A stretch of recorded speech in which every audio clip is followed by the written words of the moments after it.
V tekmi 11. kroga druge slovenske nogometne lige sta se v Kidričevem pomerili ekipi Aluminija in Ankarana. Ekipi sta, tako kot prva osmerica, izjemno izenačeni na lestvici druge slovenske nogometne lige.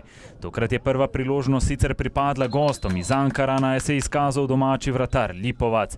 V nadaljevanju pa kar nekaj priložnosti za nogometaše v rdečih dresih. Takole je gostujoči kapetan Matej Palis spustil žogo, a je Damiš meril preko vrat. Nato smo videli dve priložnosti prav ob zaključku srečanja. Najprej tale akcija, a je žoga zletela mimo vrat in na koncu, v 5 minuti sodnikovega dodatka, po dolgi podaji še poizkus Kureža.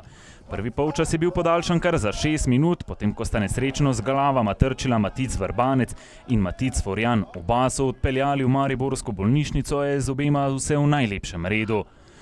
Tako kot prvi polčas pa so tudi drugi del bolje začeli nogometaši iz Ankarana, ki so iz prostega strela streljali prek Patrika Bordona. Na drugi strani je poizkušal Kureš v 53 minuti srečanja, v 68 minuti srečanja pa napravil neumnost in takole grdo štartal na rezervista Mršiča in si prislužil neposredno pot pod prho.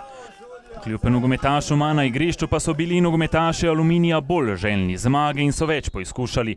Najprej smo zabeležili sicer prosti strel Ankarana, ki ga je strelom z glavo zaključil Bordon.